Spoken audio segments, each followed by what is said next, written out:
ജിഷയുടെ അമ്മ പറഞ്ഞത് എൻ്റെ മോളെ മറവ് ചെയ്താൽ മതി എന്ന് പറഞ്ഞിട്ട് പോലും അവർ ദഹിപ്പിക്കുക ചെയ്തത്. പക്ഷെ വീണ്ടും ഒരു അന്വേഷണം ഉണ്ടാവണമെങ്കിൽ, ഒരു പുനരന്വേഷണം ഉണ്ടാവണമെങ്കിൽ ആ ബോഡി പോസ്റ്റ്മോർട്ടം ചെയ്യാൻ തക്ക വിധം ആവാൻ പറ്റാത്ത വിധമാക്കി കളയും. അപ്പം 2016 നടന്നൊരു കൊലപാതകത്തിൻ്റെ കഥയാണ് നമ്മൾ പറയുന്നത്. അതിനിഷ്ഠൂരമായി ജിഷ എന്ന് പറയുന്ന ആ യുവതിയെ വളരെ നിഷ്ഠൂരമായി കൊല ചെയ്യും. തെരഞ്ഞെടുപ്പ് കാലഘട്ടമായിരുന്നു, അടുത്ത് തന്നെ തെരഞ്ഞെടുപ്പ് നടക്കുന്നു. അതുപോലെ തന്നെ സോളാർ കേസ് വളരെയധികം എന്താ പറയുന്നത്, കേരള സമൂഹത്തെ പിടിച്ചു കുലുക്കുന്ന സമയം. ആദ്യ സമയത്തൊന്നും ഈ കൊലപാതകത്തിൻ്റെ വാർത്തകളൊക്കെ ഈ അന്ന് ചാനലുകളുടെ എണ്ണം കുറവായിരുന്നല്ലോ. ഇതുപോലെ 24 ലൈവായിട്ട് പോകുന്ന ന്യൂസ് ചാനലൊക്കെ വളരെ കുറവായിരുന്നു. എന്നാലും മാധ്യമങ്ങൾക്കൊക്കെ അധികം ശ്രദ്ധ കൊടുക്കാൻ പറ്റിയില്ല. അതിനുശേഷം ഇതൊരു മികച്ച കണ്ടന്റ് ആണെന്ന് അറിഞ്ഞ് മാധ്യമങ്ങൾ അതിലേക്ക് ശ്രദ്ധ കേന്ദ്രീകരിക്കുന്നു. പിന്നെ തുടർച്ചയായിട്ട് ജിഷ കൊലപാതകങ്ങൾ ഇങ്ങനെ ഒരു പരമ്പര പോലെ കേരള സമൂഹത്തെ പിടിച്ചു കൊടുക്കുന്നു. അത് ഭരിച്ചുകൊണ്ടിരിക്കുന്നവർക്കൊക്കെ ഭയങ്കര ഒരു ഇതായിരുന്നു. പ്രത്യേകിച്ച് പോലീസിനെയൊക്കെ സംബന്ധിച്ച് കുറ്റവാളികളെ മാസങ്ങളോളമായിട്ട് കണ്ടുപിടിക്കാൻ പറ്റുന്നില്ല. തെരഞ്ഞെടുപ്പ് ഇങ്ങനെ വരുന്നു. ആ അവസ്ഥയിലാണ് ഒരു സുപ്രഭാതത്തിൽ നമ്മൾ അറിയുന്നത്. അതിനു മുമ്പ് പല വാർത്തകളും വന്നു. ഈ കൊലപാതകി 2 പേരാണെന്ന് പറയുന്നവരുണ്ടായിരുന്നു. അതുപോലെ തന്നെ ഒരു വേരിൽ കൂടി ഒരു വ്യക്തി ഇറങ്ങിപ്പോകുന്നതായിട്ട് കണ്ടവരുണ്ട് എന്ന് പറയുന്നു. അതിൻ്റെ രേഖാചിത്രങ്ങളൊക്കെ തയ്യാറാക്കി അയക്കുന്നു. ആളിൻ്റെ ഈ കൊലപാതകയുടെ പല്ലുന്തിയതാണെന്ന് പറയുന്നു. ജിഷയുടെ ശരീരത്തിൽ കടിച്ച പാടുണ്ട്. അങ്ങനെയൊക്കെയുള്ള പല സംഗതികൾ അന്ന് പുറത്തു വരുന്നുണ്ട്. അതുപോലെ തന്നെ പല ആരോപണങ്ങൾ വരുന്നു. പല രാഷ്ട്രീയ നേതാക്കന്മാരെ പറ്റിയുള്ള ആരോപണങ്ങൾ വരുന്നു. ഏതായാലും ഒരു സങ്കീർണമായ അവസ്ഥയിലേക്ക്, എനിക്ക് തോന്നുന്നു തെരഞ്ഞെടുപ്പ് ആയതുകൊണ്ടാണ്, രാഷ്ട്രീയ പോരായിരുന്നു പിന്നെ കുറച്ച് നാൾ. അങ്ങനെ കുറച്ച് നാളിന് ശേഷം അന്വേഷണ ഉദ്യോഗസ്ഥന്മാർ മാറുന്നു, പുതിയ അന്വേഷണ ഉദ്യോഗസ്ഥന്മാർ വരുന്നു. അപ്പോൾ ജിഷ എന്ന് പറയുന്ന വ്യക്തി നല്ലൊരു പെൺകുട്ടി, എല്ലാവർക്കും നല്ല അഭിപ്രായമുള്ളൊരു പെൺകുട്ടി, വളരെ നിഷ്ഠൂരവും പൈശാചികവുമായി കൊല്ലപ്പെട്ടു. കേരള സമൂഹം തന്നെ ഞെട്ടിപ്പിറച്ചു. ആ കൊലപാതകയെ കണ്ടെത്തണം കേരളത്തിൻ്റെ ദൃഢനിശ്ചയമായിരുന്നു. ഏതായാലും ഒരു സുപ്രഭാതത്തിൽ അമീറുൽ ഇസ്ലാം എന്ന് പറയുന്ന ഒരു ചെറുപ്പക്കാരൻ, ആസാം സ്വദേശിയാണ്, ഇത് കൊലപാതകം നടത്തി എന്ന് പോലീസ് പറയുന്നു. അങ്ങനെ പ്രതിയെ പിടിക്കുന്നു. കേരള സമൂഹം സന്തോഷിച്ചു. കുറ്റപത്രം തയ്യാറാക്കി പല കഥകളും അതിൻ്റെ ഇടയിൽ പുറത്തു വന്നായിരുന്നു. ആടിനെ റേപ്പ് ചെയ്യുക, ആടിനെ പോലും വെറുതെ വിടാത്ത ഒരു പയ്യനാണ് അമീർ. അത്രയ്ക്ക് നിഷ്ഠൂരമായിരുന്നു. അങ്ങനെ കഥകളൊക്കെ പലതും വന്നു. അപ്പം കേരള സമൂഹം വിധി എഴുതി അമീർ തന്നെ ആണ് ഈ കൊലപാതകയത്. വധശിക്ഷയ്ക്ക് വിധിക്കുന്നു. അതിൽ വധശിക്ഷയ്ക്ക് എത്തുമ്പോൾ കേരള സമൂഹം അതെ കൃത്യമായി കിട്ടേണ്ട ശിക്ഷ തന്നെയാണ് അവന് കിട്ടിയത് എന്ന് പറയും. ഹൈക്കോടതി അത് ശരിവെച്ചു. അപ്പോഴും നമ്മൾ അനുവദിച്ചു. ഈ പ്രതി വെറുതെ വിട്ടില്ലല്ലോ. ഈ അമീറിൻ്റെ പല ഫോട്ടോകളും, ജയിലിൽ കിടക്കുന്ന പല ഫോട്ടോകളും പുറത്തു വരുമ്പോഴും കണ്ടോ, ജിഷയുടെ കൊലപാതകിക്ക് പോലും ആഹാരം നമ്മൾ ഭയങ്കര വണ്ണം വെച്ചിരിക്കുന്നു. സ്കെൽറ്റ് പയ്യനായിരുന്നു, ഇപ്പം വണ്ണം വെച്ച് അവനവിടെ ആഘോഷപൂർവ്വം കൊണ്ടാടുകയാണ്. വക്കീലന്മാരെ കിട്ടിയപ്പോഴും പറഞ്ഞു ഇവൻ്റെ പിന്നിൽ ആരെങ്കിലും ഒക്കെ ഉണ്ട്. കേസന്വേഷണം വേറെ രീതിയിലൊന്നും പോയില്ല. അമീർ എന്ന് പറയുന്ന ആ കൊലപാതകയെ ചുറ്റിപ്പറ്റി തന്നെയായിരുന്നു ഈ കേസിൻ്റെ അന്വേഷണം.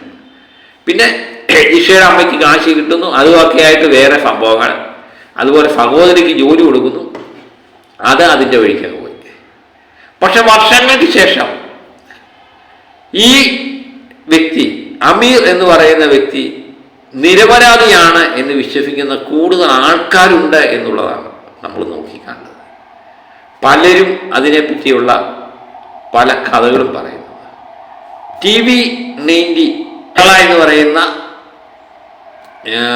ന്യൂസ് ചാനലുണ്ട്.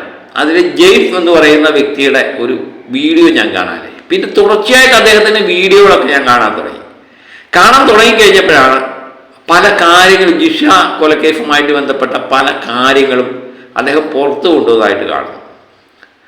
നമ്മൾ ആ സ്ഥലത്ത് നടക്കുന്ന സംഭവങ്ങൾ, ഒരു കൊലപാതകത്തിൻ്റെ കാരണമായിട്ട് പറഞ്ഞത് അവിടെ ഒരു കുളക്കടവുണ്ടെന്നും അവിടെ ജിഷയും കൂട്ടുകാരികളൊക്കെ കുളിച്ചുകൊണ്ടിരുന്നപ്പം ഈ അമീർ എന്ന് പറയുന്ന വ്യക്തി അവനെ കളിയാക്കിയതും അതിൻ്റെ പ്രതികാരം തീർക്കാൻ വേണ്ടിയാണ് ഈ ജിഷയെ കൊന്നതും എന്നാണ് വളരെ നിഷ്ഠൂരമായാണ് കൊന്നത് എന്നൊക്കെയാണ് നമ്മൾ കേട്ടത്.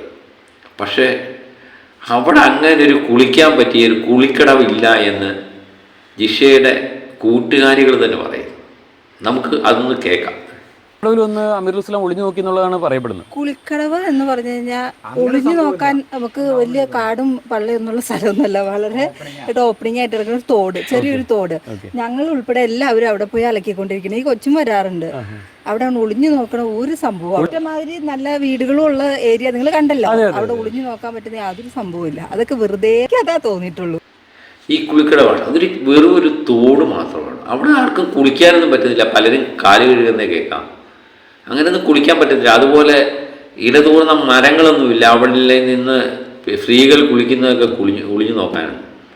അതുപോലെ വിശാലമായ ഒരു സ്ഥലമാണ്. അതുപോലെ ആൾതാമസം കൂടുതലുണ്ട്. അവിടെ ഒന്നും ആർക്കും ഒളിഞ്ഞു നോക്കാനൊന്നും പറ്റില്ല. പിന്നെ പോലീസ് എന്തുകൊണ്ട് ഈ കഥ പറഞ്ഞു എന്ന് ഈ ജിഷയുടെ അടുത്ത കൂട്ടുകാരിയാണ്.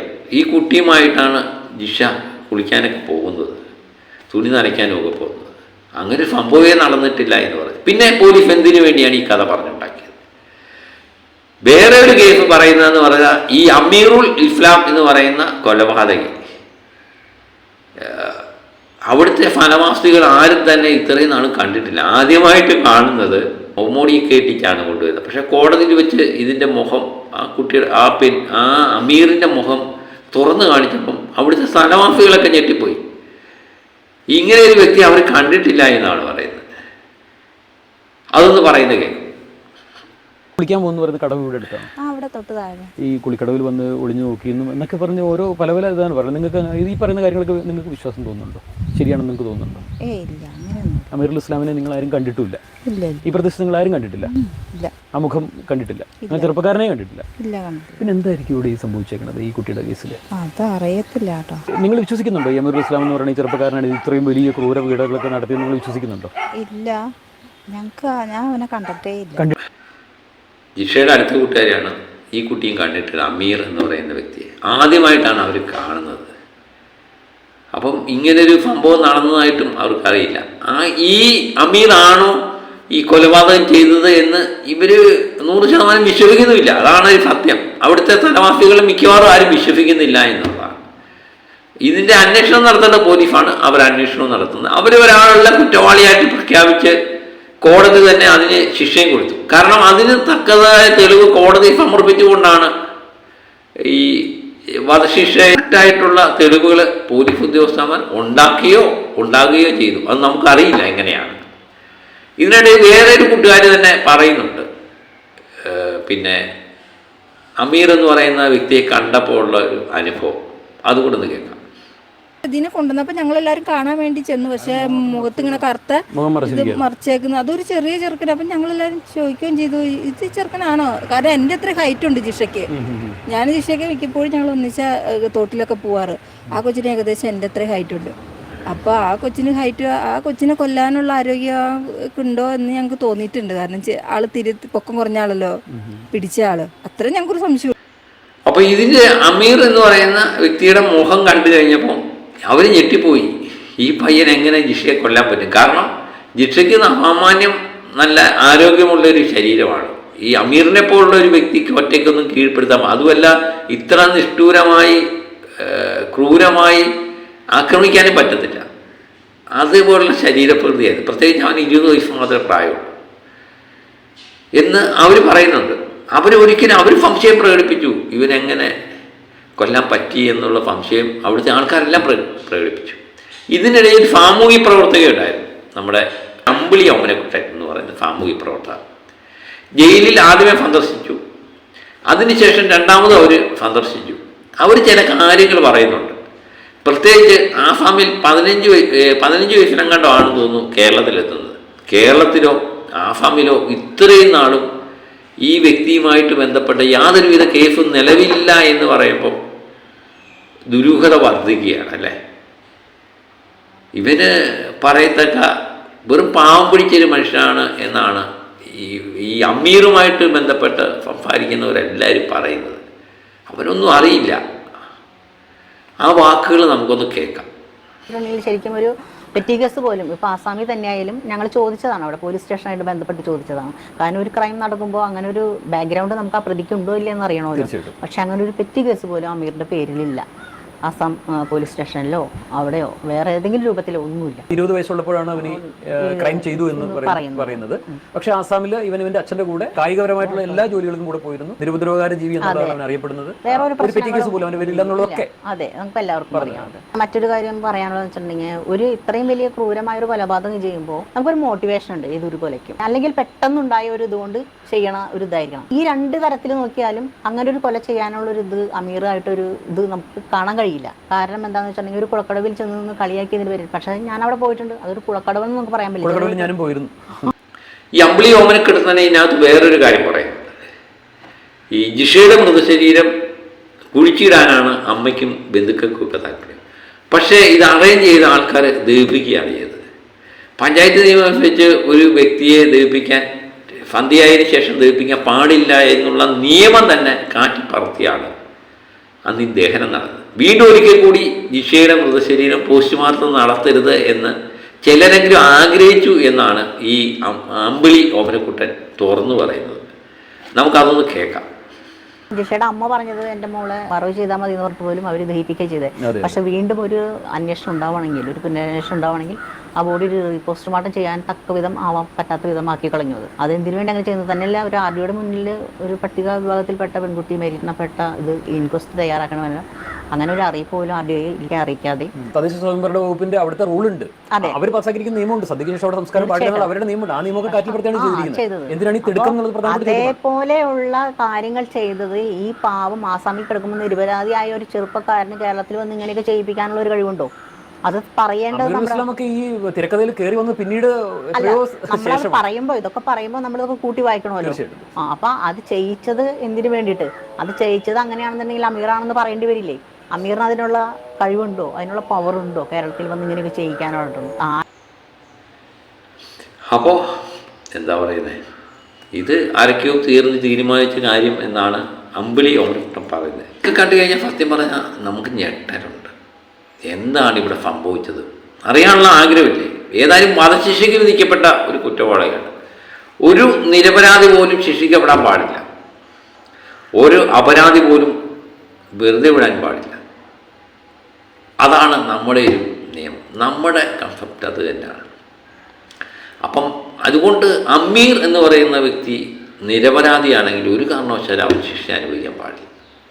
കാരണം അവനെ കാത്തിരിക്കുന്നൊരു കുടുംബമുണ്ട് അങ്ങ് ആസാമിൽ. പക്ഷെ അവൻ കുറ്റവാളിയാണെങ്കിൽ അവൻ ശിക്ഷിക്കപ്പെടുകയും വേണം, അല്ലേ?